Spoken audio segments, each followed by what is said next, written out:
Syukran, terima kasih Bapak. Terima kasih saya ucapkan kepada Bapak Lurah Tukupudi.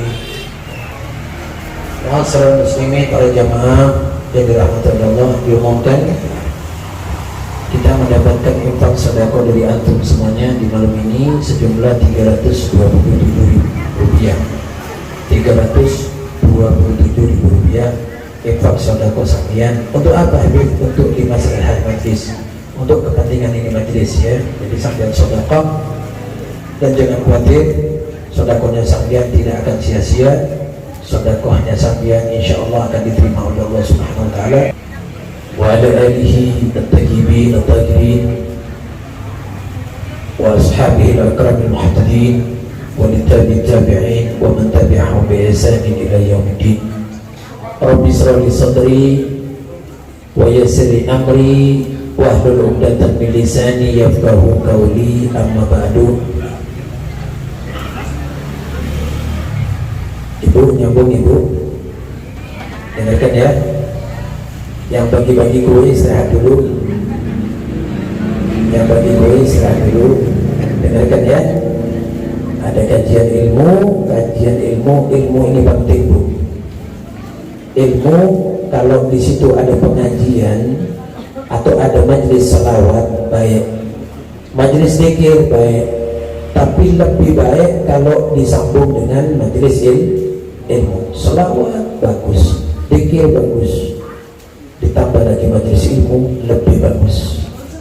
Karena guru saya Masyarakat Imam Al-Habad Kutub Habib Abdullah bin Abdul Qadir bin Ahmad Mahmud Al-Faqih Darul Hadis mengatakan sebaik-baiknya majelis adalah majelis ilmu. Dengarkan.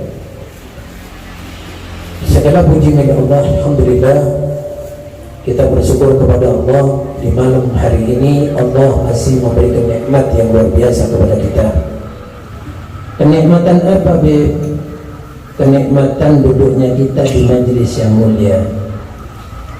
Man jalasa fi majalisil ilmi walau sya'atan khairun au afdalun min ibadati sab'ina sana nafalan. Siapa orang yang duduk di majelis ilmu, duduk di pengajian seperti ini, meskipun sebentar kita duduk 10 menit 20 menit 1 jam, apa kata baginda Nabi? Khairun, itu lebih baik daripada ibadah sunnah selama 70 tahun. Allah. Ada sebagian riwayat lebih baik daripada 70.000 rakaat sholat sunnah. Ada yang menyatakan riwayat seperti itu. Walhasil yang penting baiknya orang duduk di majelis ilmu luar biasa. Makanya kita ini Pak, Bu, dengarkan, kita duduk di majelis mulia ini tujuannya untuk apa, Bu? Satu, cari rahmat Allah, cari ridha Allah, cari ma'unah dari Allah. Nomor 2, syafaatnya Nabi. Yang nomor 3 apa, Bu? Memberikan contoh yang baik kepada keluarga, terutama kepada anak. Paham ya? Agak tengok. Ini betul ya sambil. Mereka tahu betul apa jadi? Mulai tak lupa lagi. Tak ada guna bahasa Jepun dia tahu ni kejepun. Tak kau bahasa Madura sampai tahu ni Madura. Orang Madura juga ni. Orang gimana Madura lagi? Nomor 3 Bu, apa? Memberikan contoh yang baik kepada anak. Setiap perbuatan yang kita lakukan akan dilihat sama anak. Makanya kita ini tidak gampang kepingin punya anak, gampang kalau kita ini mengharap anak yang soleh. Artinya bagaimana, Beb? Tidak mudah. Beb, saya kepingin punya anak yang soleh, Beb, seperti Fulan, Beb, seperti Kiai ini, Beb, seperti Bidara ini, Beb, seperti Ustadz ini, Beb. Guna cek terlalu, Beb, andi kontra pada Kiai ini. Doa mah, Beb, mon orang tua orang di putra si soleh ben soleha tak gempa, tidak semudah membalikan tangan. Dan cara Nabi debuna Imam Ahmad Rifai, istakim binafsik yastakim bika gairuk. Peloros dulu, yang lurus dulu jadi orang tua, kata Imam Ahmad Rifai. Paham ya? Jadi ibu yang baik, jadi bapak yang baik. Begitu kata Imam Ahmad Rifai, istakim binafsik yastakim bika gairuk.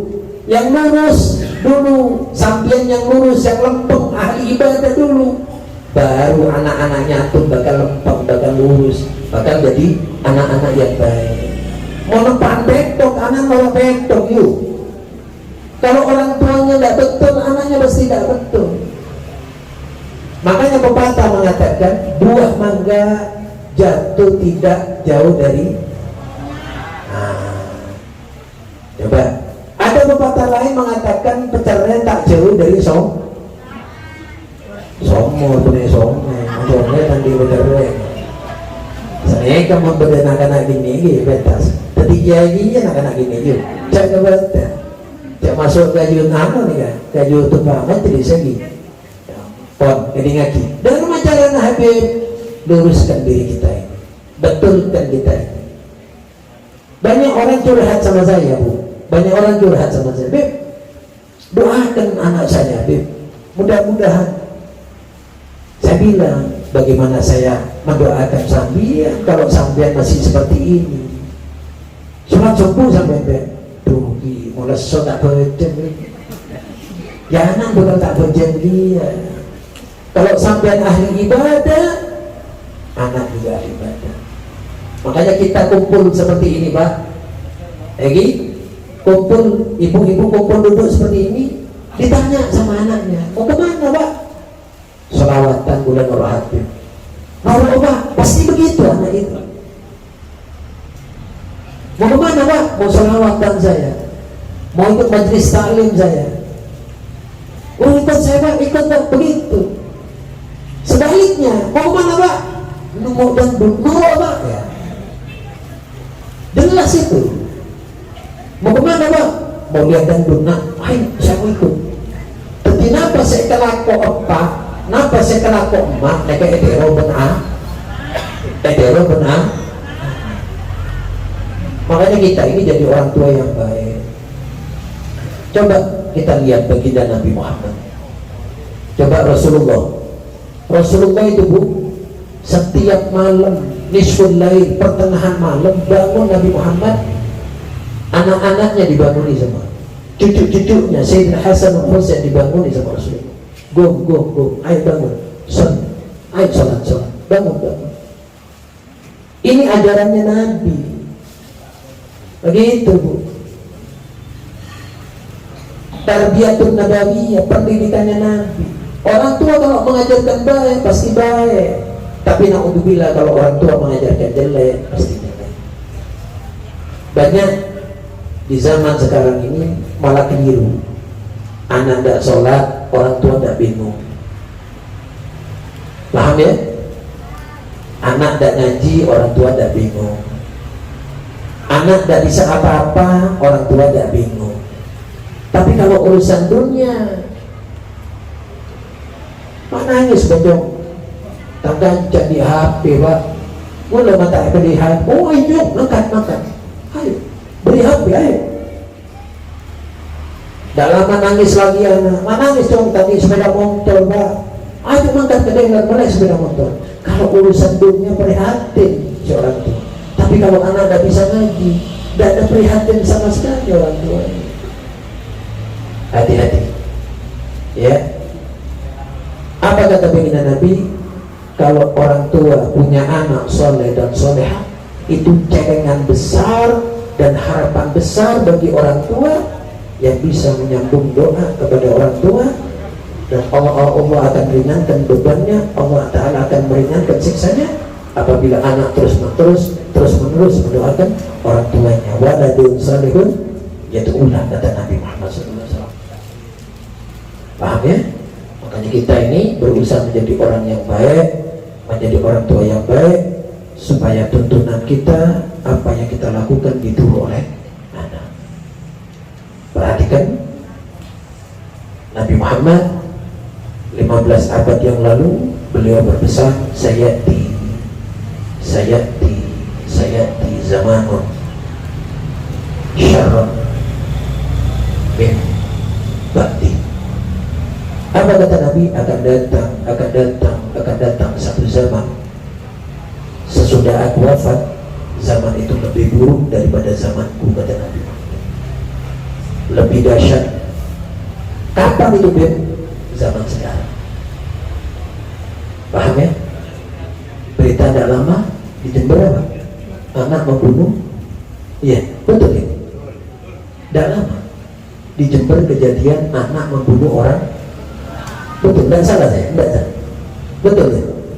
Beritanya di Jember tidak lama anak membunuh orang tua. Kok sampai orang tua dibunuh? Seharusnya orang tua didoakan.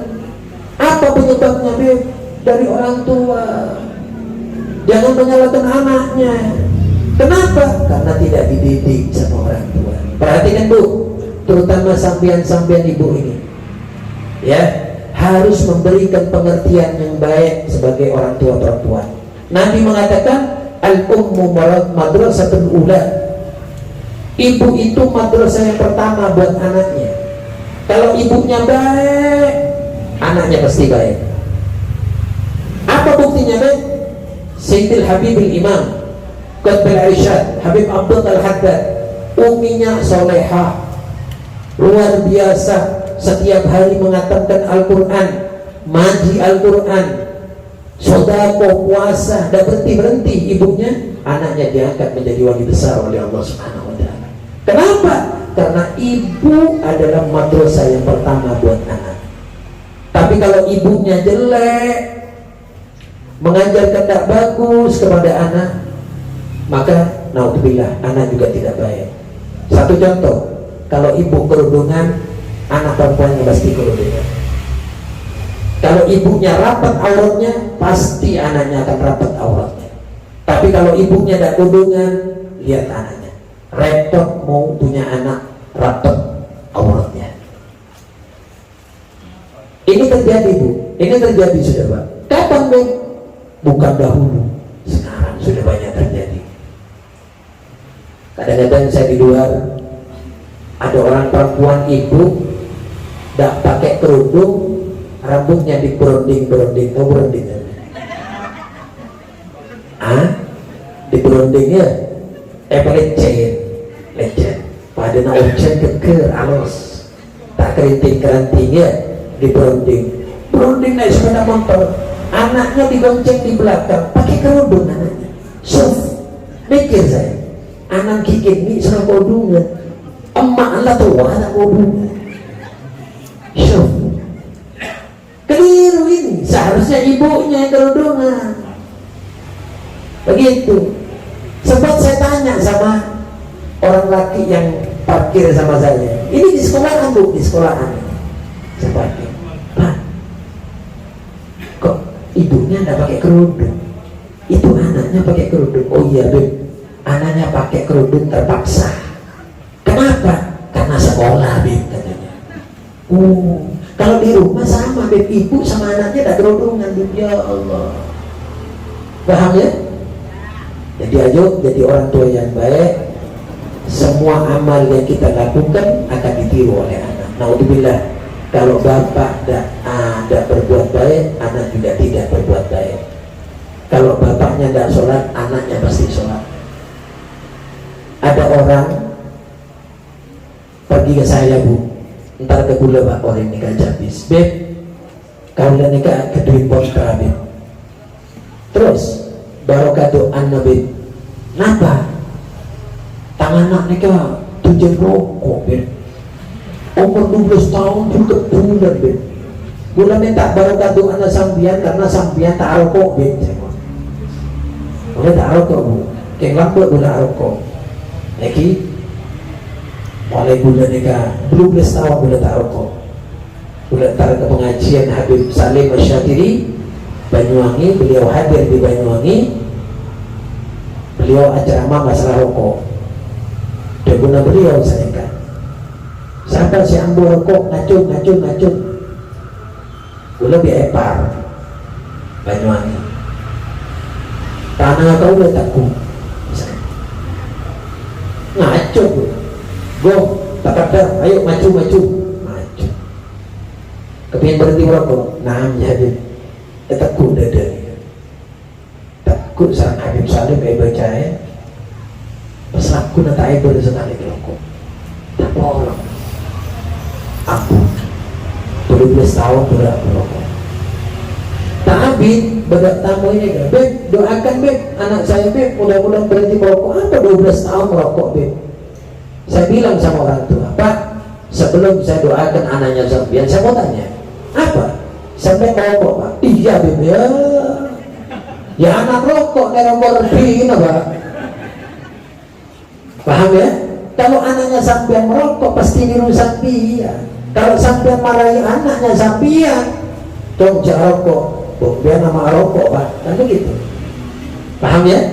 Jadi setiap amal yang kita lakukan akan ditiru sama anak. Ayo, pupuk kita masih diberi kekuatan oleh Allah, didik anak kita, terutama kita. Allah Ta'ala sudah ngasih tahu di dalam Al-Quran. Apa kata Allah? Ku anfusakum wa ahlikum naro. Jagalah dirimu dan keluargamu dari api neraka. Jaga diri kita, keluarga. Selamatkan keluarga ini. Sayyidina Ali karamallahu wajhah wa radhiyallahu ta'ala anhu. Sayyidina Ali pernah berkata, bagaimana kata dia? Nikmatnya satu rumah tangga, nikmatnya bapak dan ibu dan anak satu rumah tangga. Apa kata beliau? Apabila satu keluarga ini kumpul di dunia, juga bisa kumpul di akhirat. Itu satu nikmat. Satu kumpul bapak, ibu, anak, satu keluarga di dunia kumpul, di akhirat juga bisa kumpul. Ini nikmat yang luar biasa kata Sayyidina Ali. Bagaimana caranya Habib?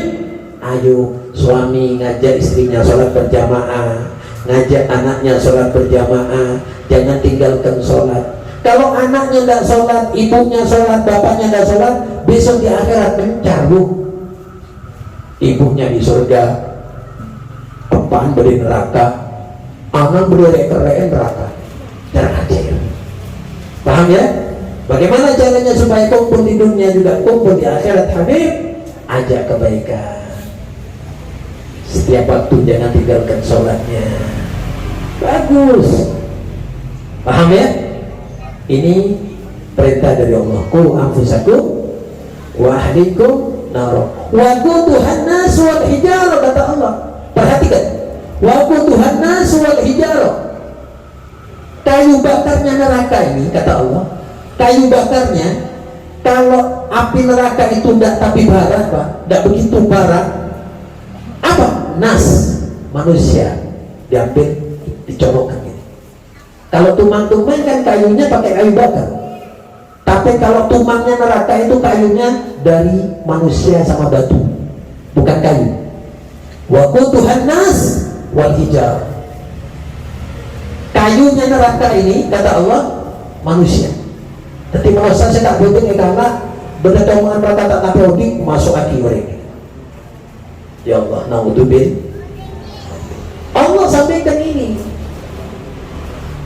Jadi tumangnya neraka ini bukan terbuat dari kayu. Artinya api tumang neraka bukan dari. Kalau tumangnya yang ada di atas bumi ini atau di atas dunia ini dari kayu. Tapi kalau tumangnya neraka, kayunya apa Beb? Nas wal hijarah, manusia dan bebatuan. Paham ya? Hati-hati. Takutnya orang dan sholat tepat pas ada fulan kalah masuk ke tumangnya neraka. Naudzubillah. Ayo, untuk masih diberi kesempatan oleh Allah hidup, ya, gunakan hidup ini, gunakan sisa umur ini untuk ibadah sama Allah. Ya, tidak ada ceritanya orang hidup foya-foya tak bojong mati masuk surga, tidak ada Pak. Ya, surga itu ditempuh dengan susah payah. Bagaimana Beb? Harus bangun malam, sholat, subuh, pejeng, berjamaah ala utuh begitu. Bener masuk juta Jumat masuk punten. Paham ya? Jadi surga itu diberikan oleh Allah kepada orang-orang yang betul-betul dikehendaki oleh Allah, betul-betul yang mendapatkan ridhonya Allah. Bagaimana caranya, Beb? Ibadah yang banyak, sedekah yang banyak, puasa, ya, harus baik sama orang, begitu. Bersihkan hati dari apa, Beb? Sombong, iri, hasud, namimah, ghibah.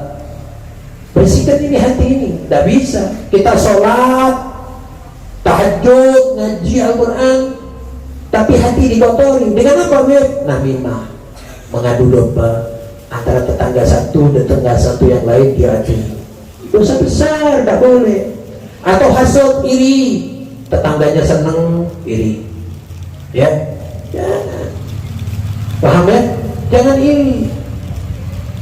Ya kan, alhamdulillah. Kalau sampai yang bersyukur, ya Allah, terima kasih ya Allah, tetangga saya bisa beli mobil ya Allah, barangkali saya kalau butuh dipinjemi ya Allah. Iya, jadi cemela apa benda ibu? Paham ya? Ya Allah, terima kasih ya Allah, tetangga saya bisa beli lemari es. Kalau puasaan saya tidak punya lemari es, tidak punya kulkas, barangkali saya bisa dikasih es batu. Nikmat tuh. Tapi kalau hasud terus akan datangkan penyakit. Penyakit apa? Darah tinggi, kolesterol tinggi, kena stroke. Ada. Paham ya? Bersihkan hati. Ayo dengan cara duduk di majelis ini memperbaiki diri. Habib Safia, ya, bukan orang suci. Habib juga begitu, punya dosa. Safia juga bisa neka. Sesot saya Habib Nabi, sesot Nabi Muhammad SAW. Kata Nabi, ana khiyarun min khiyarin. Mau selain Nabi, toh bungeni, kaulah Habib juga ngane kawan. Hegi, Habib maksabana Nabi Imam maksabang kami Habib, tapi bisa nero hegi. Mon ate ni urusan Allah. Sepenting usaha berusaha semaksimal mungkin abad nikah dari rumah keratu ke Allah, keratu ke kanjeng, berusaha keratu ke Allah, keratu ke kanjeng Nabi Muhammad SAW. Para jamaah muslimin muslimat sesama mulia,